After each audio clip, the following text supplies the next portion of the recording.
यो सभाको बारेमा यो देशमा सबभन्दा राम्रोसँग केपी ओलीले थाहा पाउनु पर्छ कि यो देशमा विखण्डन गरेर धेरैवटा कम्युनिस्ट पार्टी होइन, यो देशमा एउटै कम्युनिस्ट पार्टी जरुरी छ भन्ने कुराको चेत केपी ओलीलाई आउन जरुरी छ।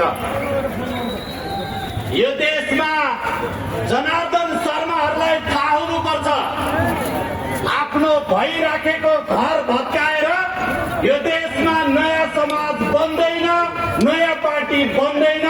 उहाँहरू सबैले थाहा पाउनुपर्छ। यो देशका लोकप्रिय कुलमानहरूले कुलको महत्व के हो थाहा पाउनुपर्छ। आफ्ना पिता र आफ्ना मातालाई अपमान गरेर हिन्दी छोरालाई यो देशमा धुन्धुकारी भनिन्छ, लोकप्रिय भनिँदैन।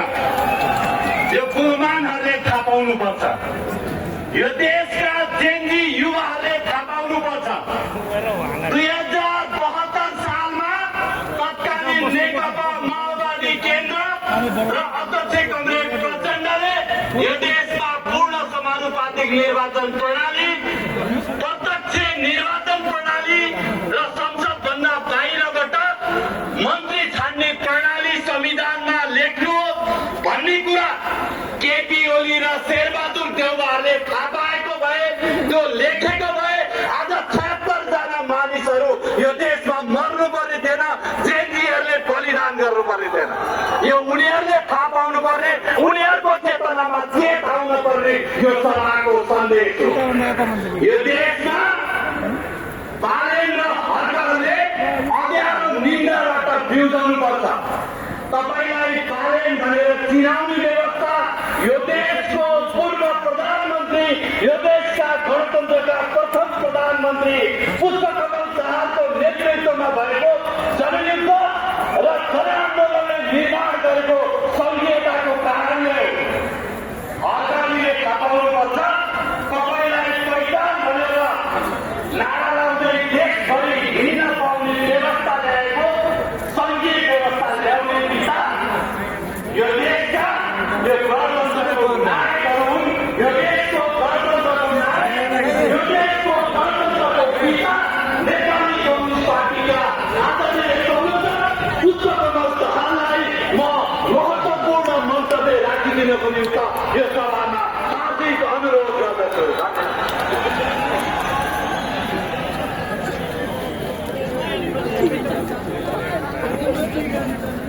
धन्यवाद कार्यक्रम सञ्चालक कमरेडलाई।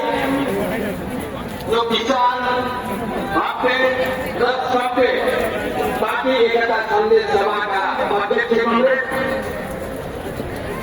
यो सभामा आफ्नो विशिष्ट उपस्थिति जनाइरहनु भएका हाम्रो पार्टी केन्द्रका सहसंयोजक पूर्व प्रधानमन्त्री कमरेड माधव कुमार नेपाल, पार्टीका नेता पूर्व प्रधानमन्त्री कमरेड झलनाथ खनाल लगायत सबै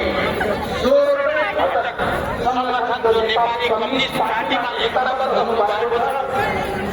सबै नेता कमरेडहरू र यो कार्यक्रममा आफ्नो उपस्थिति जनाइरहनु भएका सम्पूर्ण प्रदेश र यस सभामा उपस्थित हुनुभएका आदरणीय सबभन्दा पहिला पार्टी केन्द्रको